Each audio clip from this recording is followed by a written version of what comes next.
Hello all, and welcome back for another installment of Sewing 101. Today we'll be covering the running stitch and the whip stitch, as you can probably tell from the title. These are extremely useful to know when you're first starting, as they have applications beyond the basics here. If you want to see how to thread and knot your needle, refer back to the Sewing Basics video. And with that, let's get started. Before we sew anything, note that I'm right-handed, and everything I'm demonstrating is from my right hand. For any lefties, you'll want to mirror everything I'm doing. Now let's talk about knotting on and knotting off. In addition to the knot we made at the end of the thread, we want to start with a knot at the start of our stitches in the fabric. You will take a small bite of fabric, then go to make a stitch in the same spot, but instead of pulling through, you'll leave a small loop. Then you'll take your needle through the loop twice and pull the loop closed. Now you're able to start your stitch. Once you're done with your stitch, or your thread has gotten too short to keep going, you'll knot off. It's the same thing as knotting on, but you'll make 2 knots instead of 1, and you'll hide your thread before cutting it off. It'll make it less likely that your knots will come undone.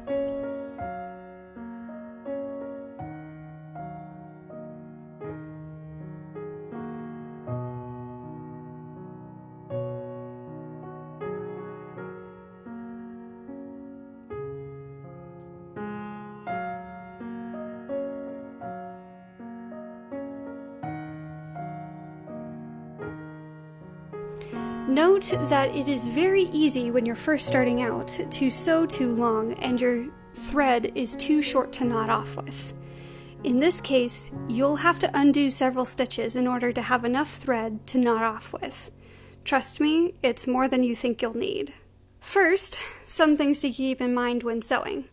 Watch your tension. You don't want to pull so hard that the fabric bunches up under your stitches, but you don't want the thread so loose that you can pull it up from the fabric. Everything should lay neatly flat. It is also helpful to hold your fabric so that you're keeping at least one finger under where you're working.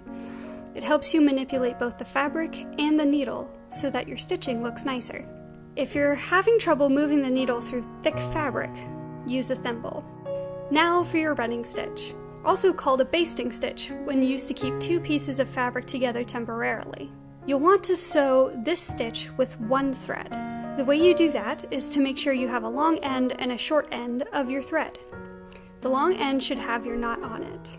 I'm starting from the right side of my fabric, but you can start from the left if you're left-handed. You're going to go in from the top so that your knot will sit on top of the fabric. Then you're going to weave your needle in and out of the fabric, up and down, in and out.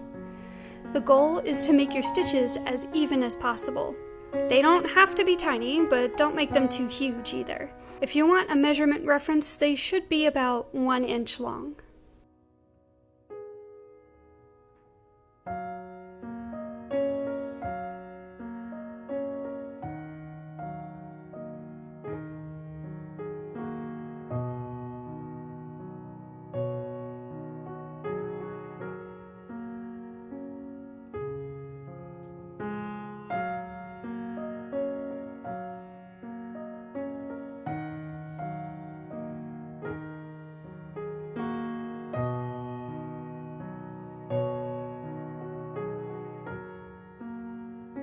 Next is the whip stitch.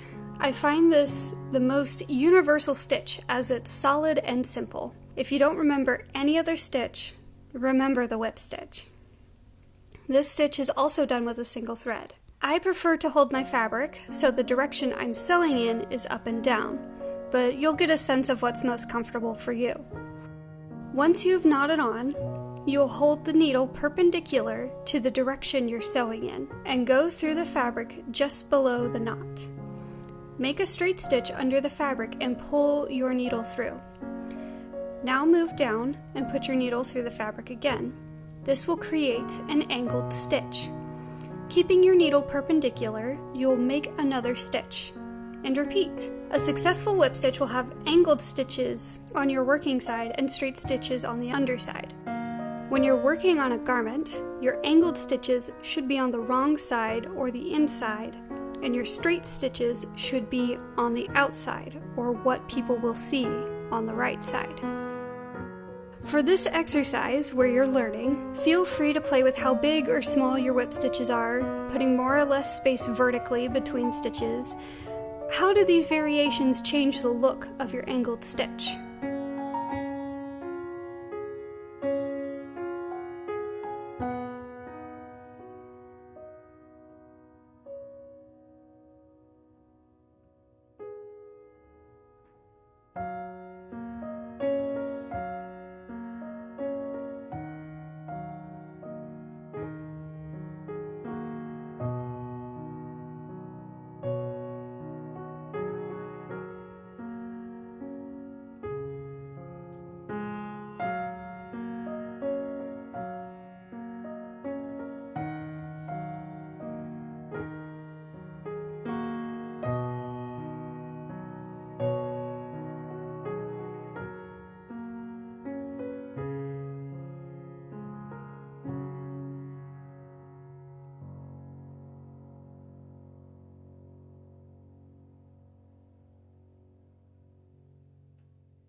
Those are your two most basic stitches.